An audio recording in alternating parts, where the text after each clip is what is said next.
ስፖርትስ በሁሴን አብዱልቀኒና በዳዊት ንጉሴ።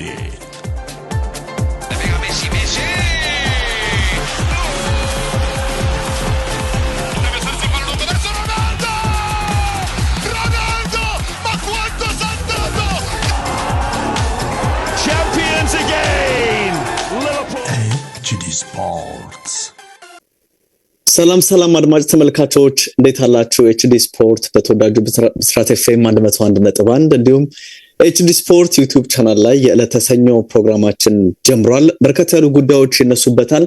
እንግሊዝ ፕሪሚየር ሊግ የ27ኛ ሳምንት ጨዋታዎች ተደርገው በሰሜን ለንደን ደርቢ አርሰናል ቶተንሃምን በማሸነፍ በመሪነት ያለውን የነጥብ ልዩነት ከፍ አድርጓል። እርግጥ ነው ማንቸስተር ሲቲ በአንድ ያነሰ ጨዋታ ከአርሰናል አከናውኖ አሁን ያላቸው ልዩነት 5 ሆኗል። ይሄ ጨዋታ ምን መልክ ነበረው የሚለውን ጉዳይ እናነሳለን። እንደዚሁም ደግሞ በሊጉ የዋንጫ ፉክክር ላይ ምን አይነት ተጽዕኖ አለው የትናንቱን ውጤት ጨምሮ የዚህ ሳምንት እንቅስቃሴን በተመለከተ ጠቅለል ያሉ ጉዳዮችን እያነሳን ቆይታ እናደርጋለን። አድማጭ ተመልካቾቻችን አብራችሁ እንድትቆዩ ከወዲሁ በአክብሮት እንጋብዛለን። ዛሬ በአካልና ሁሴን ነው ቆይታ የምናደርገው።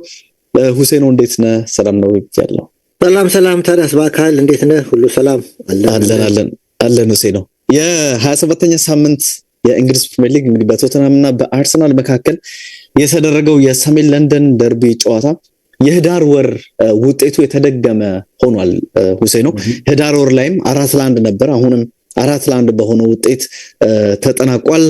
እንግዲህ እዛ ጨዋታ ላይ 3 ግቦች አስቆጥሮ ሃትሪክ ሰርቶ በዛው የጎል መንገዱ ጠፍቶት የነበረው የቤሬቼ ኤዜ ይሄኛውን ጨዋታ 3 ወራት አስፈልገውት በዚህኛው ጨዋታ ወደ ጎል ማስቆጠሩ ተመልሷል። ሁሴን 2 ግቦችን አስቆጥሯል ይሄ ተጫዋችና 6 ጎሎች ነው። የቀድሞ ክለቡ ክሪስታል ፓላስ ላይ 1 ግብ አስቆጥሯል። ከዛ ቀሪዎቹ 5 ግቦች ቶተንሃም ላይ የተገኙ ናቸውና እንዴት ነው ተብሎ ተጠይቆ ነበር። ለሁሉም ማረጋው ዝግጅት ተመሳሳይ ነው የሚል ሐሳብን ከጨዋታው በኋላ ሲሰጥ ተመጭቷል። ከጨዋታው በፊት እነሱ ነገሮች ምንድን የታዘብከው አለ? እሱን በማንሳት እንጀምር ሁሴን። አው በአካል እንደው ምልክ ከዛ ከመግባት በፊት ወደ ጨዋታ ወደ ምናምኑ እንደው እነዚህ የአንዳንድ የክለብ ደጋፊዎች በተለይ ለዛ እንግሊዝ ውስጥ ነው ምልክ የራሳቸው እንትን አላቸው እንደምታውቀው ዩቲዩብ አላቸውና ለምሳሌ የአርሰናል እንደ ኤፍቲቪ ላይ ያለው አሁን ትሩፕስ የሚባለው ለብቻ ወጥቷል። ጎልድበርግ የሚባለው ደግሞ አለ ማንቸስተር ዩናይትድ ውስጥ። የቶተንሃሞች ደግሞ አሉ። አንድ ዋናው ኤክስፕሬሽን የሚባለው ነው፣ ጥቁር ነው እና እሱና ፏድ የሚባለው እንደው ከጨዋታ በኋላ ያሉትን እንደው ትንሽ የሰማሁት ልንገርህ ብዬ ነው። እሺ ኤክስፕሬሽን የሚባለው ምን አለ? ይሄ እኮ ደርቢ ጨዋታ እኮ ነው አለ እና ግን ዛሬ የደርቢ ካውንት ያደረጉት አለ። ደርቢው ጨዋታ ደርቢ ካውንት ያደረጉት ደርቢ ካውንት ይመሰላቸው ወይ ሲል ነበር። እሱ አስቆኛል፣ አስገርም። ሌላው ምን አለ? ዳኛው ነው ደግሞ አለ። አንደኛው ደግሞ ለምንድን ነው ደቂቃው የሚጨምረው? እዛ 3-1 እንዲጨርስ አደረገ። ተናንዶ ነው ባይዘው። እኔ እንደ ቀልድ አቀርብልሃለሁ እንጂ በእልህና በንዴት ነው ሲናገሩት። በነገራችን ምን አለ መጨረሻ ላይ ኤክስፕሬሽን የተባለው we need Jesus አለ። ለቶተንሃም ማለቱ ነው። we need Jesus, we need Allah አለ። we need ጃ አለ። we need everything አለ። ኦኬ ለየት ያለ ነው። ምክንያቱም በቃ ቶተንሃም አደጋ ላይ ወድቋል። በቃ እንደዚህ መረማመጃ ያደረጉን እንዴት ነው? በቃ ምንድን ነው የሚታመንባቸው በሁሉ እንፈልጋቸዋለን፣ እርዱን ነው። ያ እንደው ራሱ አሰልጣኙም እኮ በቃ አምኖ ነው አይደል? እንደውም አስተያየቱን አይተው ከሆነ ኢጎር ቱዶር ምናልባት ኦፍ ኮርስ ማመን አለበት፣ እንደዚህ አይነት ሽንፈቶችን ማመን አለበት። ሁሴኖ በሞራል ረገድ በጣም ዝቅ ያለንን ከእንደዚህ አይነት ሞመንት መውጣት አለብን፣ መስራት። ይሄ እንግዲህ ሃምብል መሆን አሁን የት ነው ያለነው፣ ወደፊት ምን መሆን ይገባናል የሚለው ነገርና ቀን በቀን ወይም በየሳምንቱ እድገት ማሳየት አለብን የሚል ሐሳብን ተናግሯል። ይሄ በቂ የሚባል አይደለም። ደስተኛ አይደለሁም። አርሰናሎች በእጅጉ የተሻሉ ብልጫ ነበራቸው። በሁለቱ ቡድኖች መካከል ያለው ጋፕ በጣም ሰፊ ነው የሚል ነገርን አንስቷል።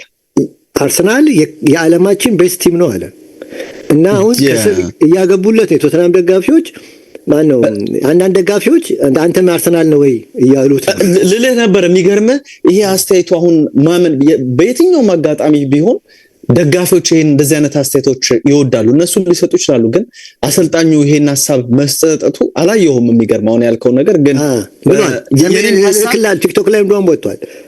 የኔም ሐሳብ ግን እንዴት አምኖ ይሄ እንደዚህ አይነት ነገርን እንዲናገር ሆነ? በደጋፊው ገና ጅማሬው ነው፣ ደጋፊው የማነሳሳት አይነት ነገር አይሆንም የሚለውን ትዝብቴ ነበር። ያው አንተም ደጋፊዎች ያነሱት ሆነ። ፉአድ የሚባለው ደግሞ ሌላኛው የቶተንሃም ደጋፊ እሱ ምን ያው ቅድም አንተ እንዳልከው ባክ ቱ ባክ 4-1 ይላል ውጤቱን አንስቶ ምን አለ?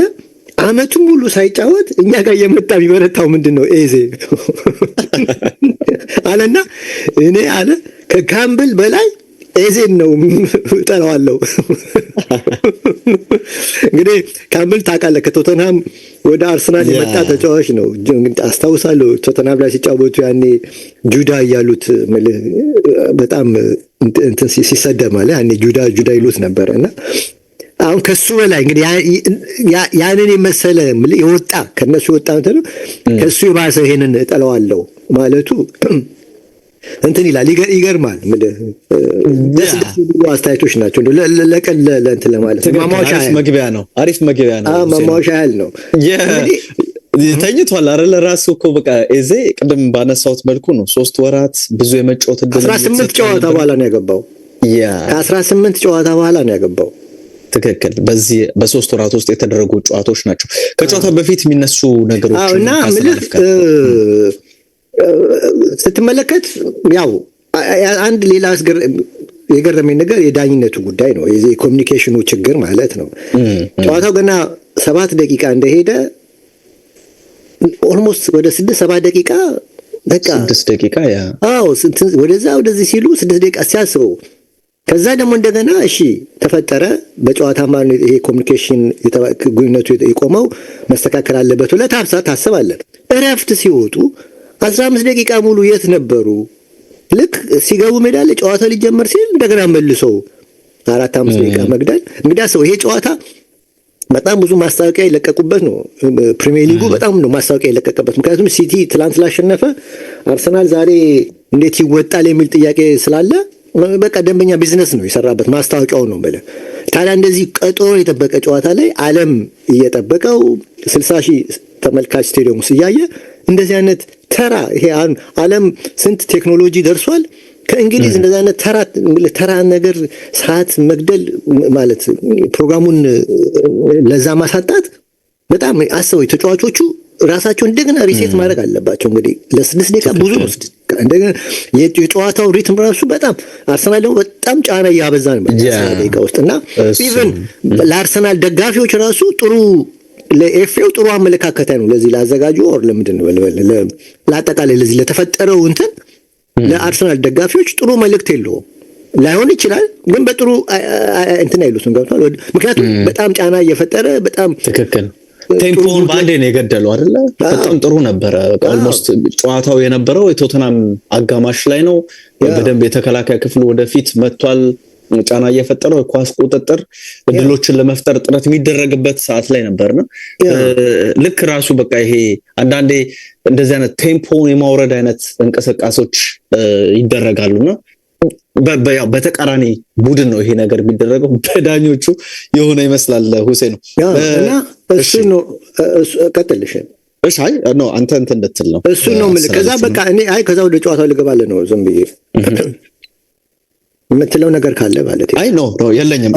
እና አሰላለፉ ልታነሳ ትችላለህ። ነው አሰላለፉ ላይ ያልጠበቀው ነገር ነው። አሰላለፉ ላይ በምልህ ኦልሞስት ተመሳሳይ ነገር ነው። ያለፈው የቮልቭስ ጨዋታ ላይ ጭቅጭቆች ነበሩ ማለት ትችቶች ነበሩ ምናምን።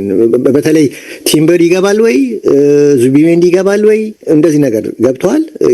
ወልቭስ ጨዋታ ላይ ጥሩ ስላልነበሩ ማለት ነው።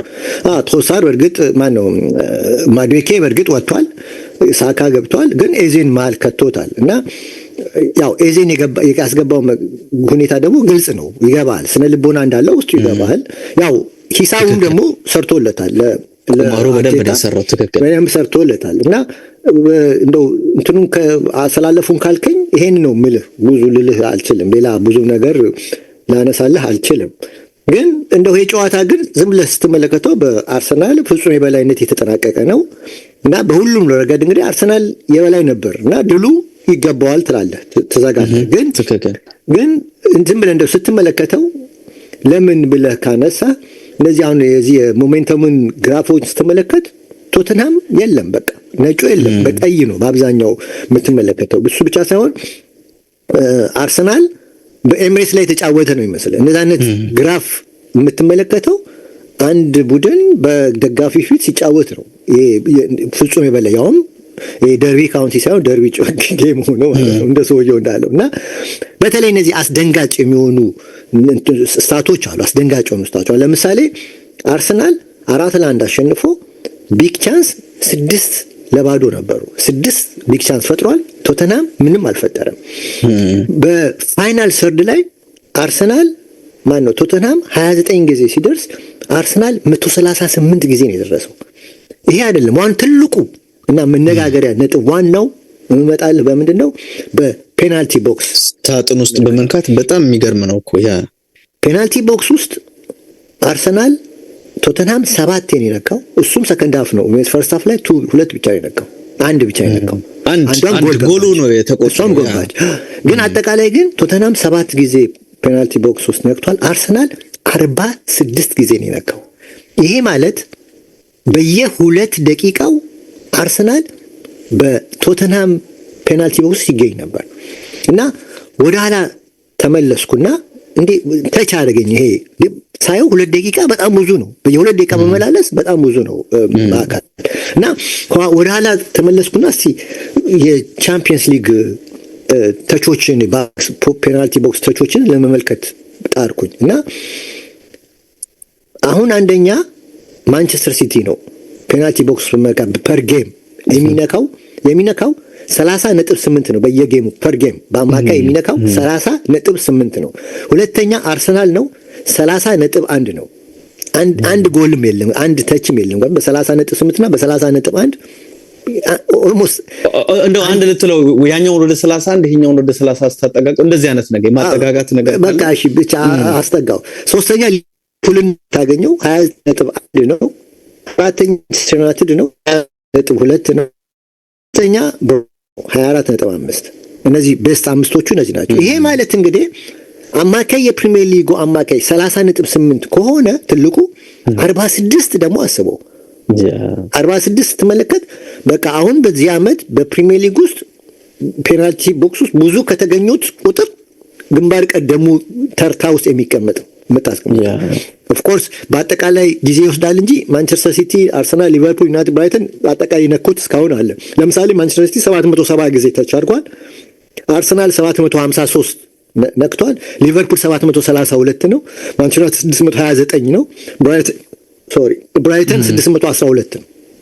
እና ይሄን ከዚህ ስትነሳ እንግዲህ የዛሬው የአርሰናል 46 ተች ምን ያህል ዶሚኔት እንዳደረገ ምን ያህል በፔናልቲ ቦክስ ውስጥ እንደሰነበተ ነው የሚያሳየው። በየ2 ደቂቃው ተመላለሱባቸው የምትመጣ ከሆነ በቃ ተመላልሰሃል ማለት ነው። ይሄ እንግዲህ ሜዳው ላይ አይደለም አዌ ሄዶ ማለት ነው። ኦፍ ኮርስ አዌ እየተቸገረ መሆኑን ቶተንሃም ታውቃለህና ያን ነው የምልህ። ከዛ ውጪ ግን ያው ቅድም ብያለሁ የአርቴታ ኤዚ ካልኩሌሽን ሰርቶለታል ብያለሁ።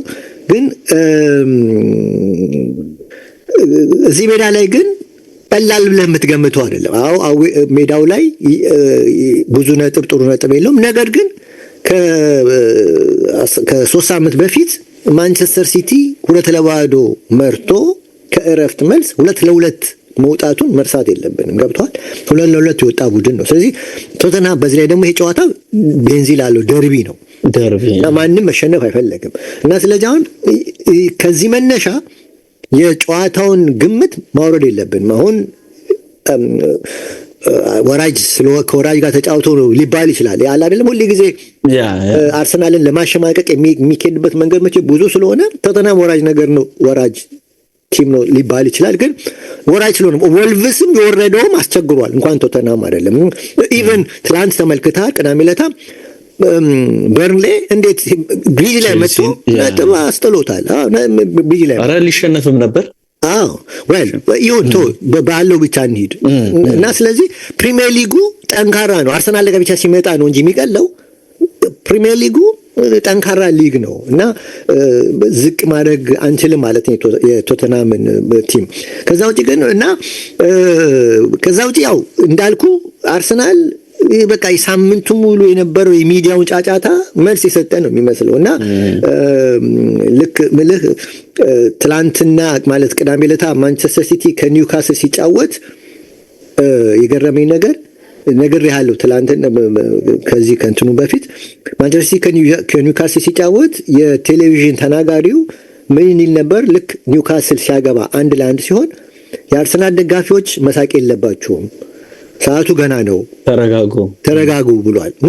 ምን አመጣው? ዝም ብሎ የሚያውን ጨዋታ ወይ ስለ ጨዋታው ቴክኒካል ነገር አይናገርም። ስለ ጎሉ ወይ የሲቲን ድክመት ወይ ኒውካስልን ጥንካሬ ወይም ቴክኒካል ነገር ወይ ታክቲካል ነገር መናገር ሲገባው ስለ አርሰናል ይጨነቃል። እና በቃ አሁን ለእንደዛነቱ ጥሩ መልስ ሰጥቷል ብለህ እንድትል ነው የሚያደርግና ይሄንን ነው ልልህ የምችለው።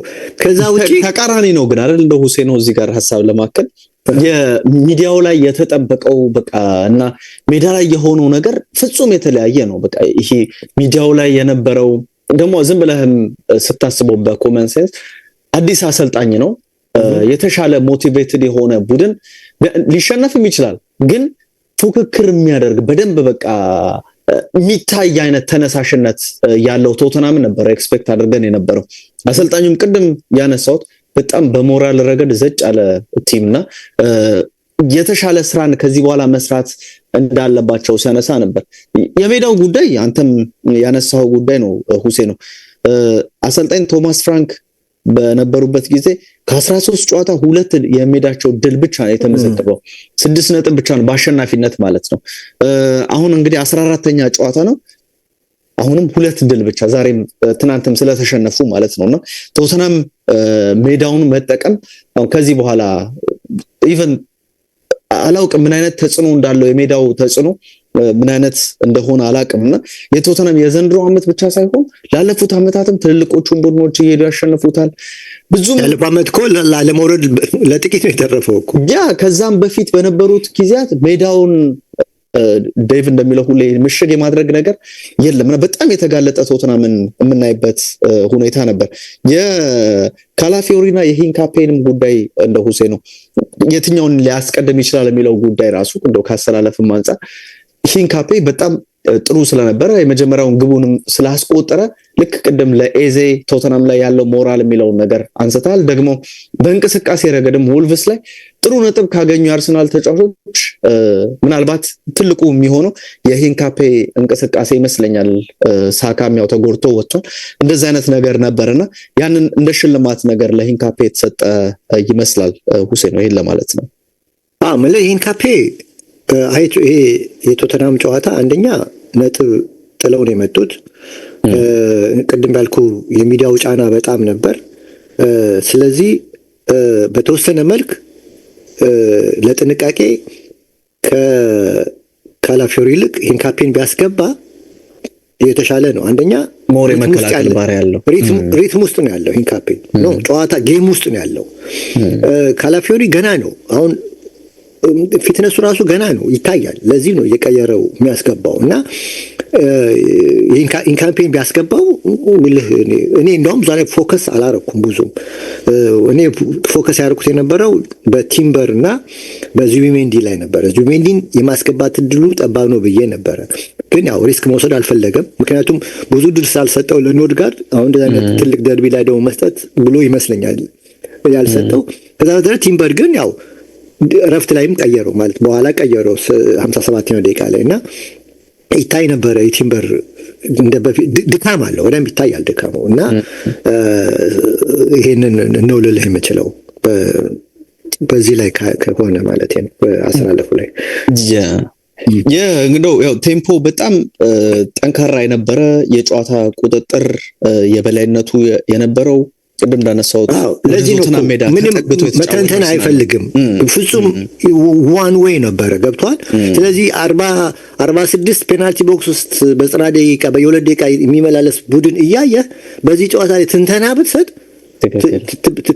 ራስህ ትተነተናለህ እንጂ ምንም ጨዋታው ላይቭ ከሆነ ነው ልትተነትን የምትችለው እንጂ አሁን ምንም እንደዚህ ብሎ ነው እንደዚህ አድርጎ ነው ብትለው ለኔ መልስ ጊዜ ማቃጠል ይመስለኛል። ባይሆን ወደ ሻምፒዮናው ብንሄድ ይመስለኛል ለኔ ሐሳብ። ትክክል ነው። የኤዜን ቁጥር እያነሳን ነበረ ሁሴን 5 ጎሎችን ቶተናም ላይ አስቆጥሯልና እስካሁን በአንድ የውድድር ዓመት ብዙ ግቦችን ያስቆጠሩ አርሰናል ተጫዋቾች እነማን ናቸው የሚለውን አንድ ተጋጣሚ ላይ ማለት ነው ቴሪ ኦንሪ 2003-4 እና 2005-6 ሊድስ እና ዊጋን ላይ ሊድስ ላይ 6 ዊጋን ላይ 5 ግቦችን አስቆጥሯል ይላል። ኢማኑኤል አዴባዮር ቅድም ደርቢ ካውንቲ ስትል ነበር። ያኔ በጣም የትልልቅ ቡድኖች የጎል ጎተራ ነበረ ደርቢ ካውንቲ 2007-8 የውድድር ዓመት አዴባዮር በደርሶ መልስ ጨዋታ 6 ጎሎች አስቆጥሮባቸው ነበርና አሁን ኤበሪቼ ኤዜ 5 ጎሎችን ማስቆጠር ችሏልና ይሄኛው እንግዲህ እዚህ ቁጥር ላይ እንዳለ የሚያሳይ ነው። ከወዲሁ እነ ቴሪ ኦንሪ ቶተናም ላይ ካስቆጠረው ጎል የፒሬዝ ጎል ጋር እንደዚህ እኩል የመሆን ነገር እንዳለው ሲያነሱ ነበር። የዋንጫ ፉክክሩ ምን መልክ ሊኖረው ከሲቲ ጋር የሚለውን እሱ ላይ ነው እኔ ይበልጥ ፎከስ ያደረኩት። ምክንያቱም ጨዋታና አየሁት የበላይነት ስለሆነ ቅድም እንዳልኩ እዛ ላይ እንደሌላ ጊዜ ጠለቅ ምን ባላንስ እንኳን ቢሆን የሆነ 60-40 ምናምን ቢሆን እንኳን 55-45 ቢሆን ትናገረን ነበር። ይሄ ግን በቃ ሙሉ ለሙሉ የአርሰናል የበላይነት የታየበት ጨዋታ ስለሆነ ወደዛ መግባት ግን ባይሆን ይሄ የራሴን እንትን በደንብ እንትን የተዘጋጀውበትን ልንገርህ እና ምንድነው አሁን እንግዲህ ቅዳሜ ዕለት ማን ሲቲ 2-1 አሸንፏል። ግን አሳማኝ ድል ነበረ ወይ ነው ጥያቄው። እውነት ማንቸስተር ሲቲ ኒውካስልን ሲያሸንፍ አሳምኖ ነው ያሸነፈው ብለህ ጥያቄ እንድታነሳ ይነሳል። አዎ ድሉ በአርሰናል ላይ ከፍተኛ ጫና መፍጠሩ ምንም ግልጽ ነው። ምክንያቱም አሸንፏል፣ 2 ነጥብ ሆኗል። ስለዚህ ለቶተናሙ ለእሑዱ ጨዋታ የሆነ ጥላ እንዳለው ምንም የሚያከራክር ነገር አለ። ግን ከጨዋታው በላይ ግን ይሰጥ የነበረው ነው እንግዲህ ከዚያም በላይ ተደርጎ ነው የተያየሁት። በመሰረቱ አሁን ዛሬ እኔ ይህንን አስተያየት የምሰጠው አርሰናል ስላሸነፈ አይደለም። ያለፈው ሮብ ዕለት በወልቭስ ነጥብ ከጣለ በኋላ ከዳዊት ጋርም አውርቻለሁ፣ ካንተ ጋርም አውርቻለሁ። ማለት ከምንድነው ኦፍ ማይክ ማለት ነው። በግላችን ስንገናኝ የራሴን ሐሳብ ነግሬያቸዋለሁና አርሰናል በወልቭስ አቻ በመውጣቱ ክምል ሚዳው የሰጠው የወጣ ነው የሚመስለው። አርሰናል ከፕሮግራም ከውድድሩ የወጣ ነው የሚመስለው ነጮቹ የሚናገሩት። ከዛም ደግሞ ያው የኛዎቹ ያንን አስተጋብተው ይሄንኑ ሲያወሩ ነበር። ግን አሁን ዛሬ ደግሞ በየአቅጣጫው አርሰናልን ቢያደንቁ ይሄ በቃ ይሄ ምንድን ነው እስስት ልበል እስስት ነው የሚባለው የሚለዋወጠው በየእንትኑ በቃ የእስስት አይነት አፕሮች ነው የምለው እኔ ይቅርታ አድርግልኝ። እንደዚህ አይነት መለዋወጥና ልክ ማን ሲቲ የፕሪሚየር ሊጉ አሸናፊ እንደሆነ ነው ሳምንቱ ሙሉ 3ቱን ቀን ሙሉ ሲነግሩ የነበረው እና ግማሹ ሴም አርሰናል ይልሃል። ምክንያቱም ምክንያቱም ሲቲ ከዚህ በፊት አሳይቷል ይልሃል።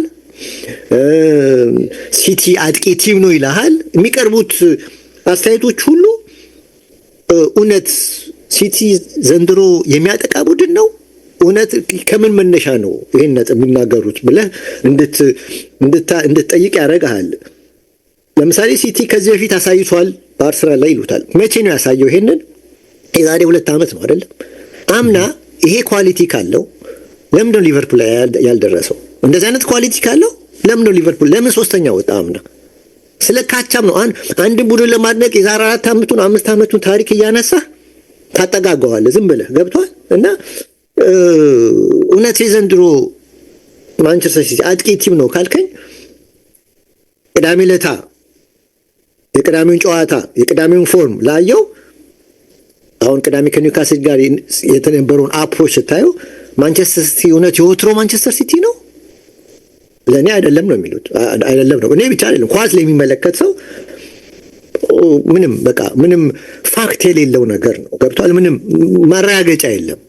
ሲቲ የ2 ዓመቱ ሲቲ ነው ለማለት ያልተገባ ሙገሳ በማብዛት በአርሰናል ላይ ጫና በመፍጠር በቃ አርሰናልን ለማሸማቀቅ የሚሄዱበት መንገድ ብቻ ነው ለኔ የሚመስል። ምክንያቱም ለምሳሌ ትላንትና ማለት የኒውካስል ጨዋታ ሆም ላይ ነው፣ አስበው ሆም ላይ ነው ኒውካስል የተጫወተው ማንቸስተር ሲቲ ሜዳ ላይ ነው እና ጨዋታውን በአይናችን ካየነው እላፊ የፈርስት ሃፍና የሰከንድ ሃፍን ጨዋታ ስትመለከት ሲቲ ፈርስት ሃፍ ጥሩ ነበር፣ ሰከንድ ሃፍ ኒውካስል ጥሩ ነበር አይደለም። በአይን በቁጥር ስትመለከት ፈርስት ሃፍ 62% ለ38 ነበር።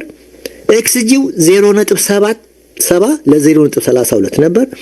ሹት ያደረጉት 8 ለ6 ነበር። ፔናልቲ ቦክስ ውስጥ 14 ለ10 ነበር። 14 ለ10 ነበር። ፋይናል ሰር 75 ለ21 ነበር። ይሄ ፈርስት ሃፍ ላይ ነው። ሰከንድ ሃፍ ስመጣ 62% የነበረው ለሲቲ የበላይነት ወደ 48% ወረደ። 0.7 የነበረው ኤክስጂ ወደ 0.66 ሆነ። እሱም መጨረሻ ላይ ሁለት የመጨረሻ ላይ በባከነ ሰዓት ነው ይሄን የሚያደረሰው። ሹት 7 ለ7 ሆኑ። ፋይናል ሰርድ ላይ 38 ለ41 ሆኑ።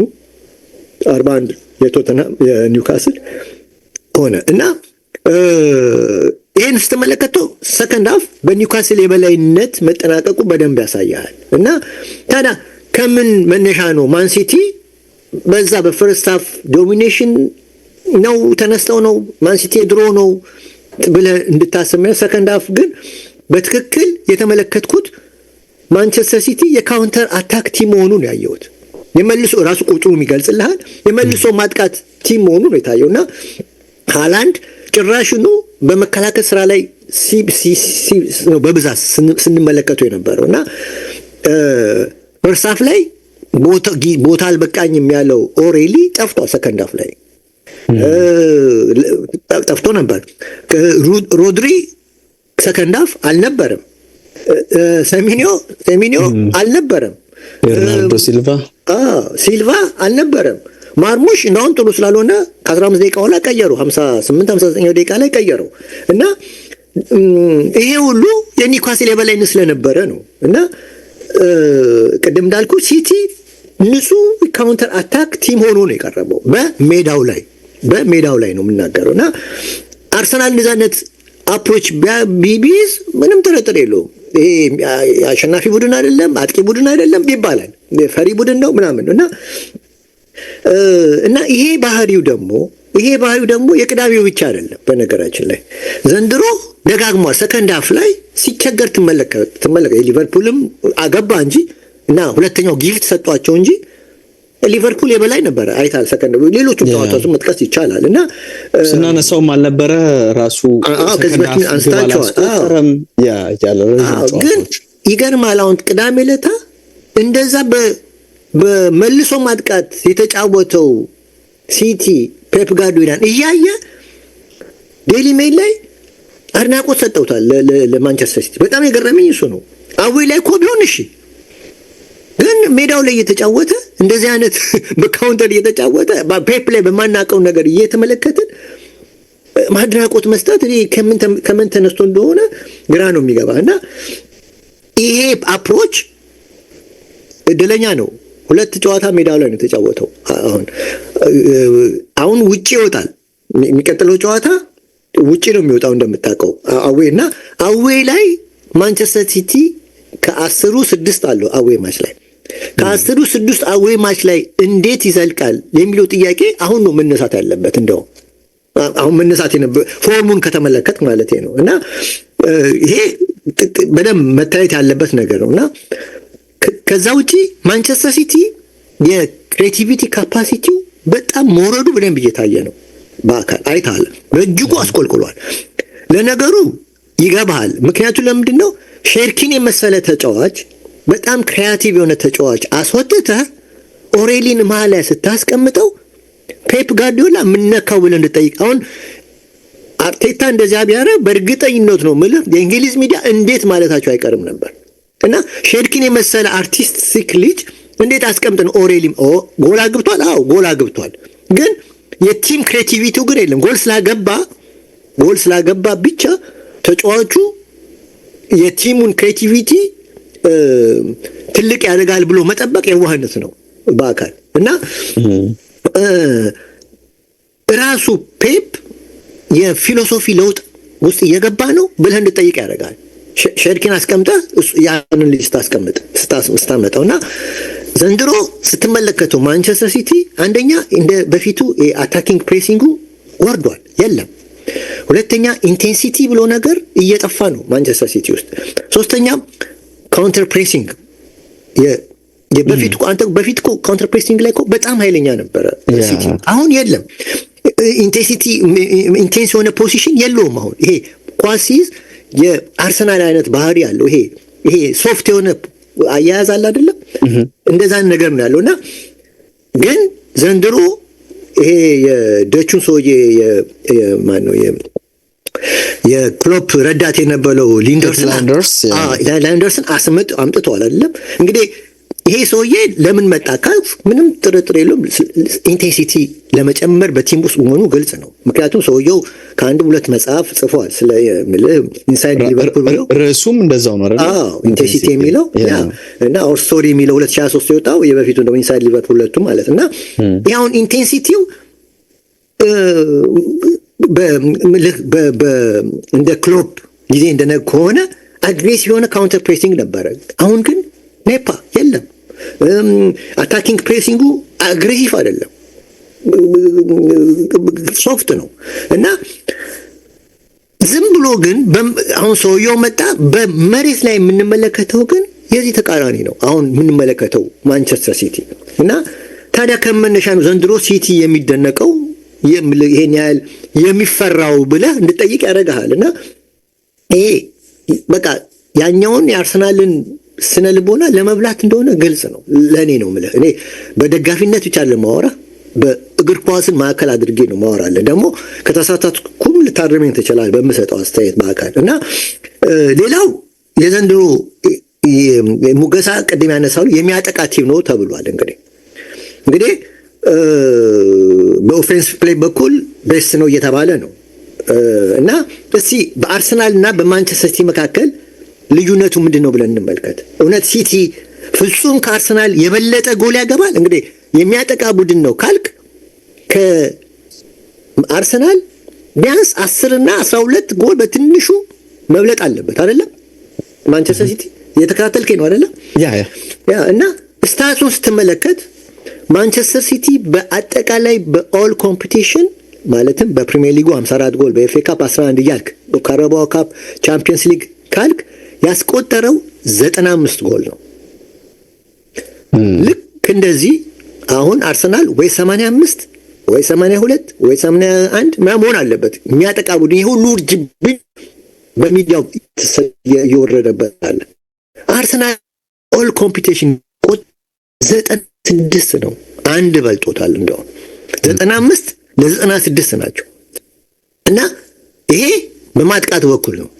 በገባባቸው ቁጥር ደግሞ በማንቸስተር ሲቲ ላይ 37 ጎል ተቆጥሯል በእነዚህ በአራቱም ውድድሮች። አርሰናል 29 ጎል ነው የገባበት። በማጥቃትም በመከላከልም ከማንቸስተር ሲቲ ይበልጣል። በመከላከል ቢባል ይሄው ቁጥሩም ይደግፈዋል። በማጥቃት ግን ከየት ተነስቶ ነው ከየት መጥቶ ነው ማንቸስተር ሲቲ ከአርሰናል የበለጠ ጎል ያገባ የሚባለው? ዮኬሬሽ ማግባት አለበት ግዴታ ወይ እንደ ሃላንድ አንድ ሰው ማግባት አለበት ማለት ነው? እሱ አይደለም። ቡድኑ ምን ያህል ያገባል? ኮሌክቲቭሊ ግቦችን ማስቆጠር በመቻል እና ይሄ ሁሉ ጩኸት የሚመጣው ገብቷል ከፋክት አይደለም። መልእክቱ ሌላ ነው። አርሰናልን ማሸማቀቅ ነው እና ማንቸስተር ሲቲ በግድ ባሌለው አቅም ወደ ዋንጫ ለማስጠጋት የሚደረግ ሩጫ ነው ይሄ ለኔ። እና ሌላው አርሰናል ላይ ስትመጣ በተለይ አርቴታ ፈሪ ነው። ነፃነት ለተጫዋቾች አይሰጥም። ስብስቡ መጠቀም አልቻለም። ተከላካዩ ይላል። እንደውም አንዳንዱማ በቃ አሁን እኮ ጋዜጠኝነት ታውቃለህ፣ ለመሸቀል መድፈር ነው የሚፈልገው። የውሸት ድፍረት የዋሸህ ውሸትን እንደ እውነት አድርገህ ማቅረብ መድፈር ማለት ነው። መድፈር ያበላል። አሁን ስመለከተው አንዳንዱ ምን እንደምታውቃለህ በእጅ ተከላከሉ ሲላቸው ሁሉ ይታያል ይሉሃል። አርቴታ ተመለሱ። አሳፋሪ ይቅርታ አድርግልኝና አሳፋሪ አስተያየት ነው። አንድ ለፕሪሚየር ሊግ ዋንጫ ለማንሳት የሚጫወት አሰልጣኝ የሚያዘጋጅ አሰልጣኝ ለመከላከል ሲገባ በጣም እኮ ይቅርታ አድርግልኝ እና በተለይ አሁን ወልቭስ ላይ 2-2 የወጣው ፈሪ ስለሆነ ነው። አርቴታ ፈሪ ከሆነ ፈሪሁን ሜዳ ላይ ግን የሚጫወቱ ተጫዋቾቹ ናቸው። አርቴታ አይጫወትም። እሱ ፈሪ እንኳን ቢሆን ልጆቹ ናቸው የሚወስኑት።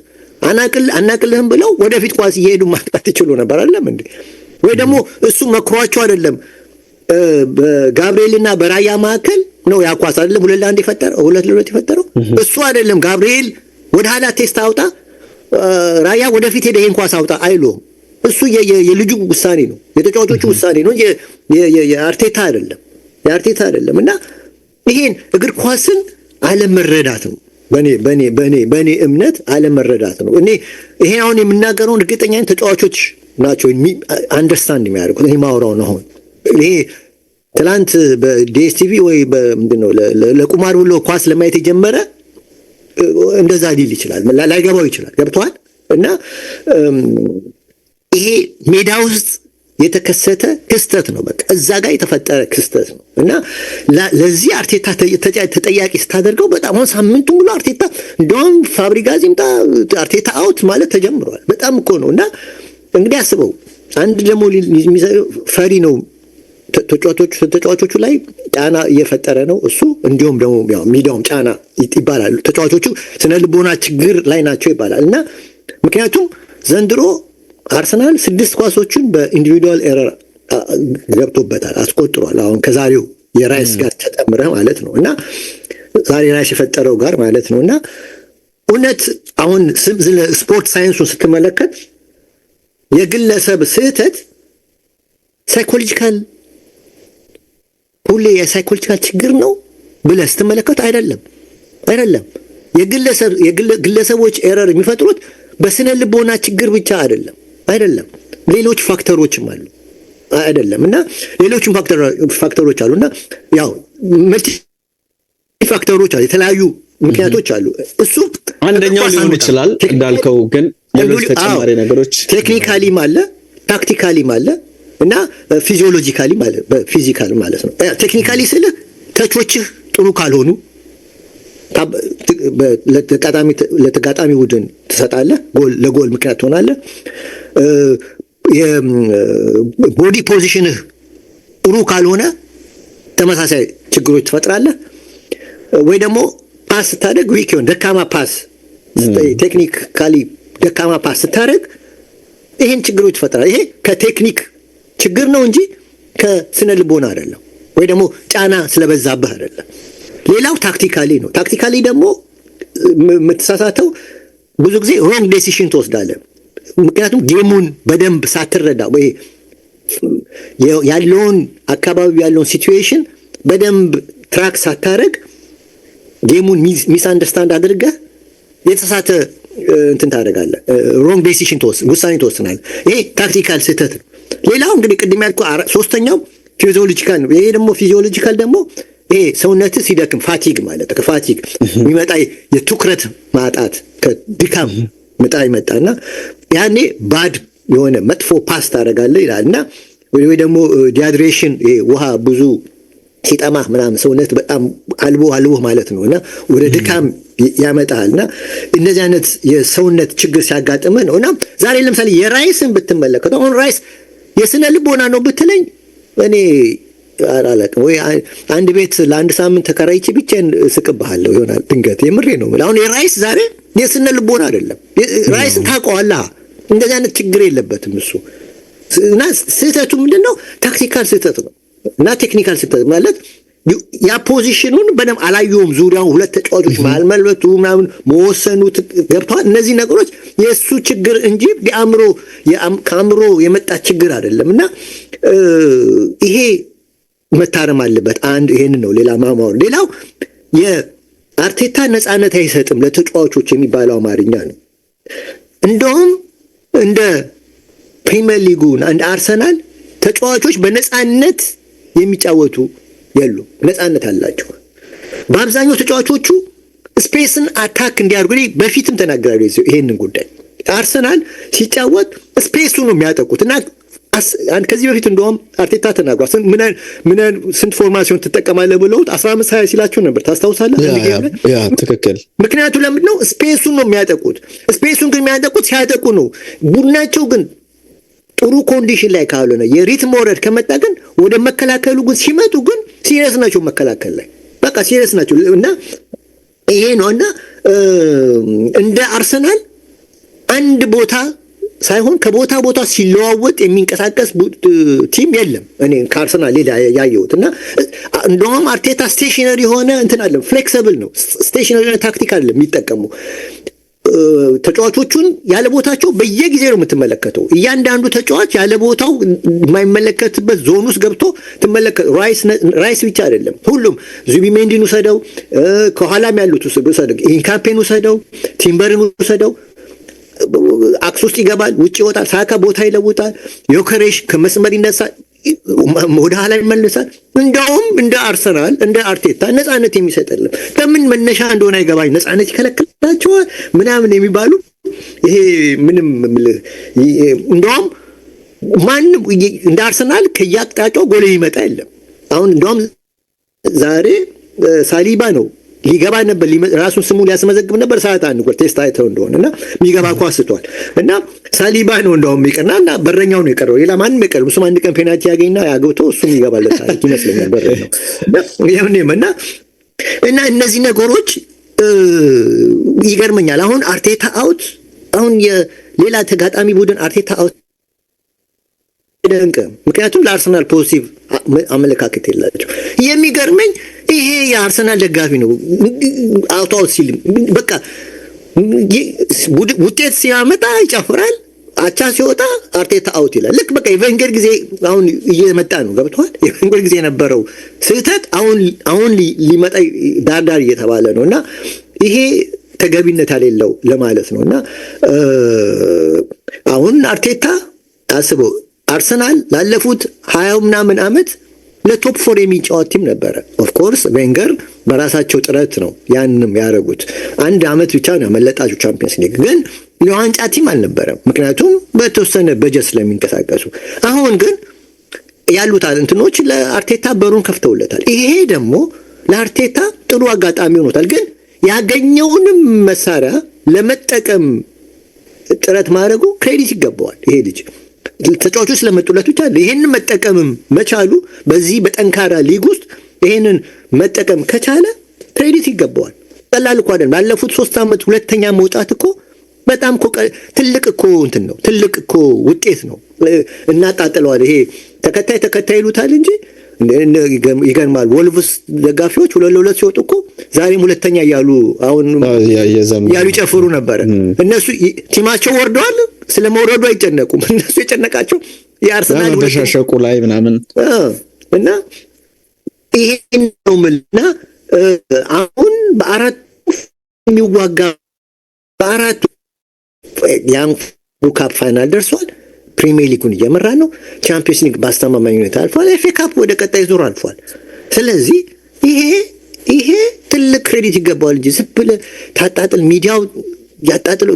እኔ የወልቭስ ዕለት ልንገርህ፣ ረመዳን ለእኛ ረመዳንን ልክ እንደ እናቴን ሄጄ እንደማያት ነው የሚናፍቀኝ። ከዛ በላይ ነው የሚናፍቀኝ። ልንገርህ፣ ረመዳን ሲመጣ በጣም ውስጤ ልነግርህ አልችልም። ደስታ የሚሰጠኝ ደስታ፣ ዝም ብለህ ስነ ልቦና ደስታው ያን ዕለት አርሰናል የተጫወተው ያው እዚህ ሲያትል ምሳ ሰዓት ላይ ነው ታውቃለህ። ረመዳን የመጀመሪያውኑ ደስ ብሎኛል ሲሸነፍ በቃ ያ ሁሉ ደስታዬ ነው የቀማው። ገብቷል? ደስታዬ የውስጥ ደስታዬ ነው የቀማው። ማነው ድሮ ሲያደርግ ያ ይኸውልህ ሁለት ነገር አለ። አንድ በደጋፊነት ታዋለህ፣ ሌላ ግን በኳሳዊ ምንድን ነው በጋዜጠኝነቱ ደግሞ ስትመለከተው ደግሞ ሌላ አይነት ነው ስሜት የሰጠኝ። ለዳዊት ነግሬዋለሁ ይሄንን እና ይኸው እንደውም ጋይዝ ፊት ለፊት ነገር አሁን ይሄ ሁሉ የጮኸው አልኩት የአርሰናል ላይ ተጮኸው ቶተንሃም 3-0 ሲያሸንፍ ደግሞ ይመለሳል ብያለሁ። አትጠራጠር። አሁን 2 ቀን በቃ አርቴታ ላይ አርሰናል ላይ ተሰቅሎ ነው የምትመለከተው፣ እርግጠኛ ነኝ። በቃ ምክንያቱም በየእንትኑ እንትን ለማለት ነውና ግን ነው ሁሴኖ አሁን ይሄ ፕሪሚየር ሊጉን ለማንሳት 22 ዓመት እንደዚህ አይነት ነገሮች አሉና ታስታውሳለህ ፔፕ ወደ ማንቸስተር ሲቲ ከመጣ በኋላ ኢቭን ባየርን የሄደው ባየርን የቡንደስሊጋ ዋንጫ ወይም ደግሞ ራሱ የዲኤፍቢ ፖካል ዋንጫን ለማሳካት አይደለም። ዋና ትኩረታቸው በጣም መስህብ ያለው ምርጥ እግር ኳስ የሚጫወት አውሮፓን ዶሚኔት የሚያደርግ ቡድን እንዲሰራላቸው ነው። ግን ዩፕ ሃይንክስ የቻምፒየንስ ሊግ ዋንጫን አሸነፈው ነው ፔፕ ወደዛ ሄደውና ከዛ በኋላ ግን በጣም ጫና ያድርበት ነበረ። የምታስታውስ ከሆነ የሚወጣባቸው ጨዋታዎች ፍጹም አይጠበቁ፣ በአትሌቲኮ እንደዚህ አይነት ውጤቶች ይመዘገባሉ። ያ ነገር ተከትሎት ወደ ማንቸስተር ሲቲ መጥቶ ነበርና ማንቸስተር ሲቲ 2000 እንግዲህ እንደምናስታውሰው 2022 ላይ የቻምፒየንስ ሊግ ዋንጫን አሸናፊ እስኪሆን ድረስ ፔፕ ላይ ይሰነዘሩ የነበሩ አሁንም በቃ ዘንድሮም የቻምፒየንስ ሊግ ነገር የለም ዘንድሮም ራሱ ጫና ውስጥ የማሳደር አሰልጣኝ የሚወስናቸው ውሳኔዎችም ራሱ የተዛቡ እንዲሆን ሚዲያው የሚያደርገው ተጽዕኖ ከፍተኛ ይመስለኛል ሁሴኖና እኔ ልክ አሁን አርቴታ ላይ የሚሆነውን ነገር ከዛ አንጻር ነው የማየው። እንደዚህ አይነት ትችቶች የቀሩለት ፔፕ አሁን እኮ ቻምፒየንስ ሊግ የት ድረስ ተጓዘ እስካሁን አለ እንትና አለ 11 ዓመት 12 ዓመት ሞላው ቻምፒየንስ ሊግ ሳያነስ እየተባለ የሚነሳ የነበረው ጫና ሁሉ ባንዴ ዋንጫውን ሲያሳካ የለም በቃ አሁን ቴብሉ ላይ እንደዚህ አይነት ሐሳቦችን አትሰማም ፔፕን በተመለከተና የአርቴታንም በዛ አይነት መልኩ ነው ቆይ ለየው የፔፕ ቻምፒየንስ ሊግ አለ መብላት እንደ አርሰናል ጫና አይደለም ያለበት አገሩ ስለሚያሸንፍ እንግሊዞቹ ሊያደንቁታል። ያ ሌላ ውድድር ነው ቻምፒየንስ ሊግ።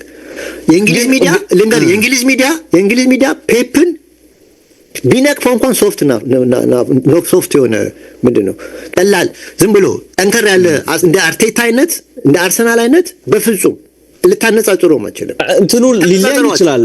ባየር ሙኒክ የባየር ሙኒክ ደጋፊዎች ውበት ፉትቦል ፈልገው አላመጡትም፣ ዶሚኔሽን የፈለጉት በአውሮፓ ላይ። ምክንያቱም ባየር ሙኒክ ሲመጣ በባርሴሎና ላይ ዶሚኔት አድርጎ ነው የመጣው አውሮፓን። ግን ስብስቡ ዘላለም አንድ ሜሲ 10 ተጫዋች ነው። ሌሎቹን ተዋቸው። አንድ ሜሲ እና ያንን ያመጣልናል ብለው ነው ያመጡት። ግን እዚህ መጥቶ ግን አልመጣም። አንደኛ በስልጠናው ተጫዋቾች ብዙዎቹ አልተቀበሉትም። ኦፍ ኮርስ አንዳንዴ ስልጠና አሁን ለምሳሌ ሳሙኤል ኤቶ ባርሴሎና እያለ ከሱ ጋር ይጋጭ ነበር አይደል? ከፔፕ ጋር የተጋጩበት ዋናው ምክንያት ምንድነው? ካናል ፕሉስ ላይ ሲናገር ሳሙኤል ኤቶ እኔ በላሊጋ ውስጥ ሁሌ ጎል አገባለሁ፣ በፊትም አገባለሁ፣ አሁንም አገባለሁ። አሁን እሱ መጣና ጎል የማግባቱን መንገድ ያሳየኝ ይፈልጋል። እንዴት ነው የምቀበለው? ምክንያቱም ልጁ የሚያገባው በራሱ ስነ ልቦና ነው። ገብቷል? በራሱ ግምት ነው የሚያገባው። አንቲሲፔሽኑ የራሱ ነው። አሁን እንዴ እና ለምንድን ነው የሚያስገድደኝ? ይሄ ነው ያልተግባቡት። ዋናው ያልተግባቡት ይሄ ነው።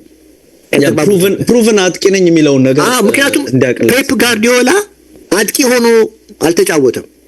እሱ ሚድፊልድ ነው። ስለ አጥቂ ባህሪ አያውቁም። የአጥቂን ስነ ልቦና አያውቁም። ስለዚህ እንዴት ሊመክረኝ ይፈልጋል ነው ቢመክረው። አሁን እነ አርሴን ቬንገርም እኮ ትልቅ ተጫዋቾች አይደሉም። ግን ቴሪ ሄንሪ እንዴት አጥቂ ያደርገው ቢመክረውም ገብቷል። ቢመክረውም ይሄ ይመክረዋል፣ ግን አስገድዶ አይደለም መምከር ያለበት። ገብቷል? እሱ በሚለው ልጁ የራሱ አንቲሲፔሽን አለው፣ የራሱ የሚገምተው ግምት አለ። የት ጋር መቆም እንዳለበት፣ የቱ ጋር መሄድ እንዳለበት፣ የቱ ጋር መነሳት እንዳለበት፣ የቱ ጋር ሹት እንዳለው ይሄን ሁሉ ያውቀዋል። ለዚህ ነው ቶፕ ስኮረር ሆኖ ለብዙ ዓመት የዘጋው። እንደዚህ አይነት ሰው ደግሞ ከሱ ፔፕም ከመምጣቱ በፊት እና አሁን ፔፕ መጥቶ ኖ አንተ እዚህ ጋር መቆም የለብህም ሲለው እንዴ ለምን ይላል? ምክንያቱም ፕራክቲካሊ ያየው ነገር ነው። ፔፕ ጋርዲዮላ ደግሞ አጥቂ ቢሆን አትሊስት ሊቀበለው ይችላል። ለዚህ እኮ ነው ብዙ ጊዜ አይተህ እንደሆነ ክለቦች የአጥቂ አሰልጣኝ ያላቸው። አሁን ቴሪ ሄንሪ ማን ነው የቤልጂየም ብሔራዊ ቡድን ቤልጂየም ብሔራዊ ቡድን እና ሮሜሉ ሉካኩን በደንብ ያስታውሳል። እንደዚህ አይነቱ አሁን ሮሜሉ ሉካኩ ጎል አግቢ ነው። ቴሪ ሄንሪ ቢመክረው ይሰማዋል። ለምን ያውቀዋላ? ከሱ የተሻለም ነው። የተሻለም ባይሆን ኬሬሩን ያውቀዋል። ስለዚህ ይቀበለዋል። ግን ያኛው ሮበርት ማን ነው የሚሉት ቢመክረው ግን እንዴት ነው የሚቀበለው? ማርቲኔዝ ቢቀበል ሎጂካሊ ትክክል ነው ትላለህ። ኤቶ ትክክል ነው ትላለህ። ትክክል ሁሴን ቤኒቴዝ አታስታውስም? የቅጣት ምታመታት ቴክኒክ ለክርስቲያኖ ሊያስተምሩት እንደዚህ አይነት ነገሮች ሲነሱ ነበር። ለማንኛውም ግን ታሳየኛለህ። ትክክል ነው እኮ ትክክል ነው። አሁን ክሪስቲያኖ ሮናልዶ አሰልጣኝ ቢሆን የፍሪኬክ ኮች ቢመጣ እና የፍሪኬክ ኮች ሊሆን ቢል ማንም ይቀበለዋል፣ ማንም ይሰማዋል። ገብቷል? ግን ክሪስቲያኖ ሮናልዶ የተከላካዩን እንዲመክር መጣ ቢባል ማን ይቀበለዋል? ተቀባይነት አይኖረው። የኔ ሐሳብ ምንድነው ግን ሁሴን እንዳልከው ይሄ የመጠበቅ ሁኔታው የአርሰናል ሲሆን የተለየ ነገር ይኖራል የሚለውን አንተ ያነሳው ሐሳብ አለ። ግን ፔፕ ፕሪሚየር ሊጉ ላይ ፕሪሚየር ሊጉን ዶሚኔት ያደርጋል። ኦፍ ኮርስ ዶሚኔት ያደርጋል። ግን የሲቲ ሰዎች ዋና ዓላማቸው የሊጉን ዋንጫ እኮ በማንቺኒም ጊዜ አሸንፈዋል። ፔሌግሪኒም ለፕሪሚየር ሊግ አሸናፊነት አልቦዘኑም አይደለ? የሚፈልጉት ያቺ የጎደለቻቸውን የቻምፒየንስ ሊግ ዋንጫን ግን አሁንም ይፈልጓታል። አይጠገብም ዋንጫ አይጠገብም። ግን አሁን ፔፕ ላይ ያ ጫና አለ ወይ? አሁንም ቻምፒየንስ ሊግ አለ 11 ዓመት አሁን ጫና የለበትም። ባይዘው ለዚህ እኮ ነው አሁን እኔ የገረመኝ አሁን ዘንድሮ ምንም ዋንጫ ባይበላ ፔፕ ይባረራል አይባረርም? ኖ ራሱ ፈልጎ ካለ ጫና የለበትም። ግን ከሌላ ጊዜ ይበልጥ ግን አሁን ግን አሰብስፏል ዋንጫ። አሁን የሲቲ ኒውካስልን ሲያሸንፉ ፕሪሚየር ሊግ የበሉ ነው የሚመስሉት። ፕሪሚየር ሊግ የበሉ ነው ደስታቸው። አሁን አርሰናል እንደዛ ቢሆን አያስቀምጡ። ገና ፊት ለፊታቸው 10 ጨዋታ አለ እኮ ሜዳቸው ላይ ተጨንቀው አሸንፈው አዌማ 6 ጨዋታ ያላቸው ፕሪሚየር ሊጉን የበሉ ነው የሚመስሉት። እና ያ ደግሞ በሌላ ትርጉም ተተርጉሟል። ይሄ ለአርሰናል እንትን ነው። ለአርሰናል አሁን ኔቪል ሲያወራ ለአርሰናል መልእክት ነው አለ። አርሰናሎች ግን ሲደሰቱ መስመር ያለፈ መደሰት የለባቸውም። እዛ ጋር ደስታው ነው። አሁን ሁሴን ነው ያንተ ሐሳብ ገብቶኛል። ግን ሚዲያውንም አብሮ ማሸነፍ አለበት የሚለው ነው ማሰሪያ መሆን ያለበት። እሱ ሚዲያውን ለማሸነፍ መጀመሪያም ዋንጫ መብላት አለበት። ያቺን ዋንጫ እንዳትበላ እኮ ነው መሰናክል። አሁን ለምሳሌ ዛሬ ስካይ ሜዳ ላይ ማን እንደተጋበዘ ታውቃለህ? ቅድም የጠቀስከው አደባየር ነበር። ለምን አደባየር ነው ያመጡት? እና ተናገረ ስለ ቬንገር ያኔ አርሰናል የለቀቀበት ምናምን ሆን ብሎ ነው። ሂሳብ ነው ልንገርህ፣ ሂሳብ ነው። አደባየር አርሰናል ውስጥ አንተ ሞናኮ እያለ እኮ ምን አይነት ጨበሪያም ነበር ስለው የነበረው እዛ ሊሴ ስንመለከት። እና አርሰናል ማን ነው ቬንገር በስንት ነው የመጡት? በ3 ነው በ4 ሚሊዮን ብር አምጥቶት ዓለም አቀፍ አጥቂ ነው ያደረገው። ዓለም አቀፍ አጥቂ ሲሸጠው 20 ምናምን 25 ሚሊዮን ምናምን በላይ ሲያወራ ነበር። እኔ አስታውሳለሁ። ቃሪያ አልነበረም የምንለው የነበረው ያኔ የአርሰናል ደጋፊ እኮ ቃሪያ ነበር የሚለው ያቃጥለናል ለማለት ነው። ገብቷል? ቃሪያ ያቃጥላል አይደለም? ያቃጥለናል ለማለት እና እሱ ዛሬ ቬንገርን አንተ እኮ መልበሻ ቤት ውስጥ እኮ የአርሰናል ታኬታዎችን እየሰበሰበ እኮ ይሸጥ ነበረ። ቶጎ እየወሰደ ለተጫዋቾች ለድሃ ሰጣለሁ እያለ ስንት ጉድ ነው አለ ያኔ። የምሬ ነው እኮ እንደዚህ ሰጥቶኝ ነው ቬንገር የምቆል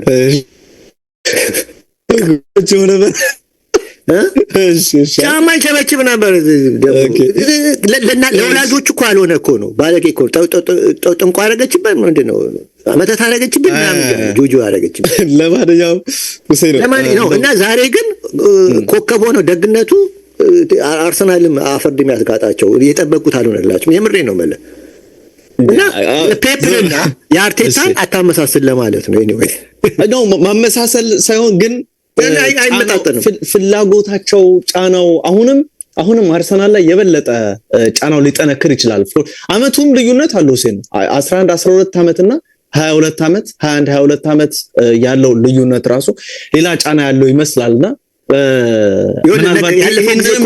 ያለፈው ጊዜ ከአንተ ጋር ይሁን ከዳዊት ጋር ስሰራ እኮ ተናግሬያለሁ። ይኸውልህ አርቴታ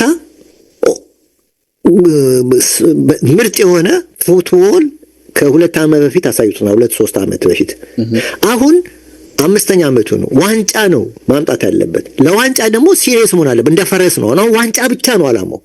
ዋንጫ ብቻ ነው አላማው። ውበት ምናምን እሱን ይበሉት የፈለጉትን። ይሄው ፔፕም በካውንተር አታክ ውስጥ ገብቷል። ይሄው ፔፕም ሼክን እያስቀመጠ በየትኛውም መንገድ ዋንጫውን ማግኘት አሁን የዘንድሮ የውድድር ዓመት ለአርሰናልም ይሁን በእጅ እየወረወሩም ቢያገቡ እኮ ምንም እንትን የምትለው ነገር እኮ ጎል 96-95 ናቸው እንደውም ጭራሽ። ያ ከዛ አንፃር እንመልከተው። ግን ሚዲያውንም አብረው ማሸነፍ ደግሞ ጫና ውስጥ አሰልጣኙን ጫና ውስጥ የሚከቱ አይነት ነገሮች በብዛት ሚዲያው ላይ ታስተውላለህ። ይሄን ለምሳሌ ነገር እንደው በአጋጣሚ ነው ማለት በአጋጣሚ አርቴታ ዘንድሮ ሻምፒዮን ከሆነ ፕሪሚየር ሊጉን ሻምፒዮን ከሆነ ዋንጫ ከበላ ቢያንስ 3 ዓመት ይቀመጣታል። እዚህ ቢያንስ 3 ዓመት ይቀመጣል። የሚቀጥለው ዓመት ያለ ጫና ነው የሚሰራው። በእርግጥ ነው አሁን ዘንድሮ 1-2 ዋንጫ ካሳካ በተለይ ቻምፒየንስ ሊግ ኦር ፕሪሚየር ሊግ ለ3 ዓመት ክሬዲት ነው የሚያስቀምጠው። ፔፕም እንደዚህ አይነት ህይወት ውስጥ ነው የሚኖረው። ጆዜ ሞሪኖም እንደዚህ ህይወት ውስጥ ነበሩ እኮ በፊት ገብቷል። ያኔ ሲሰበስቡ ደናፍተር አሁን ግን የት ነው ያሉት? በቃ እና ስለዚህ በዛ መልክ ነው። ግን ዋንጫውን ካላገኘ ግን ገመዱ አንገቱ ላይ ነው። ያ ከበው ሁሌም አንገቱ ላይ ያለ የመሳብና የማጥበቅ የማላላት አይነት ነገር ነው የሚሆነው። ይሄኛውን ጉዳይ ከጨረስን የሊቨርፑልን ጉዳይ እናንሳው። ነው ጥቂት ደቂቃዎች አሉ። እንግዲህ ሊቨርፑል ወሳኝ የሚባል ድልን ነው በኖቲንግሃም ፎረስት ላይ አስመዝግቦ የትናንቱን ጨዋታ ያጠናቀቀው 1-0 በሆነ ውጤት አሌክሲስ ማካሊስተር 97ኛው ደቂቃ ላይ ነው ግብ ያስቆጠረው ሁሴኖና ከዛ አስቀድሞ 94ኛው ደቂቃ ላይ 90ኛው ደቂቃ ላይ ግብ አስቆጥሮ ነበር። ግን በቪአር ተሽሮ ድጋሚ 97ኛው ደቂቃ ላይ የኦላ አይና ሙሉ ለሙሉ ከጨዋታው ውጪ እንዳይሆን ቨርጂል ቫን ዳይክን በማድረጉ ነበረ ኳስ እንዲጸድቅ የሆነው። የገረመኝ ኦፍ ኮርስ ማካሊስተር ከተከላካይ ፊት የሚጫወት ተጫዋች ነው። ቶተናምን 5-1 እና የፕሪሚየር ሊጉ ዋንጫ አሸናፊ የሆኑበት ቀን ላይ ነበረ ሁሴኖ ለመጨረሻ ጊዜ አሌክሲስ ማካሊስተር ለሊቨርፑል ግብ አስቆጥሮ የነበረው ሚያዚያ ወር ላይ ማለት ነው። ከዛ በኋላ ወደዚህኛው ጨዋታ መጥቶ ግብ አስቆጥረ የሚል ነገርን ስንመለከት ነበር። እንደው ይሄ ኖቲንግሃም ፎረስት የመጀመሪያው ዙር ላይ 3-0 በሆነ ውጤት ነበረ ሊቨርፑልን አሸንፎ የነበረውና አንፊልድ ሮድ ላይ ማለት ነው። እዚህኛው ሜዳ ላይ ሲመጣ የበለጠ መቸገር ሊኖር ይችላል የሚለውን ነገር ደግሞ ጥራት ያላቸው ተጫዋቾች አሉ።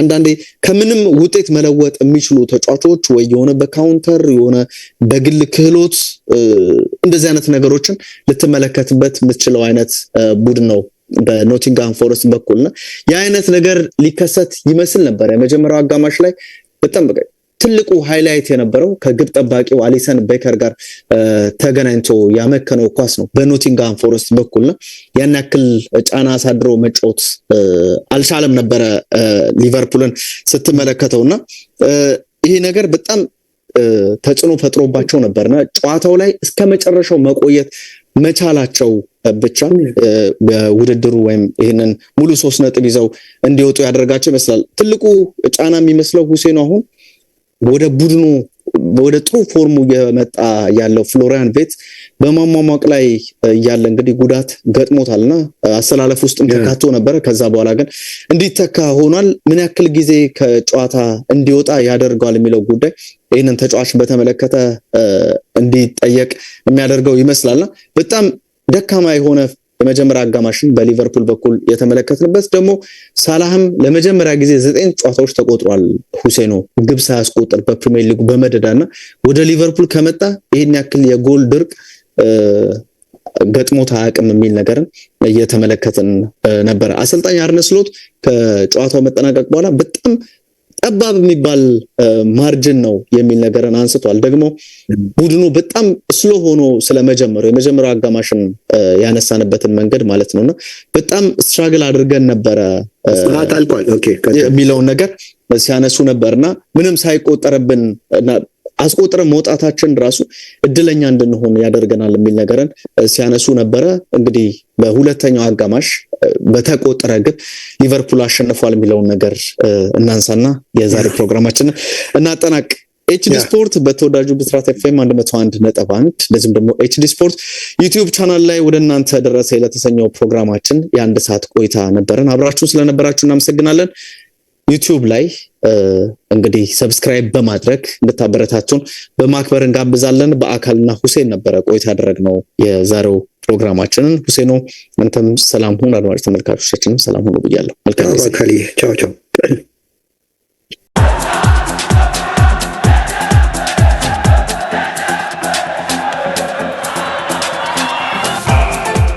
ኤችዲ ስፖርትስ በሁሴን አብዱልቀኒና በዳዊት ንጉሴ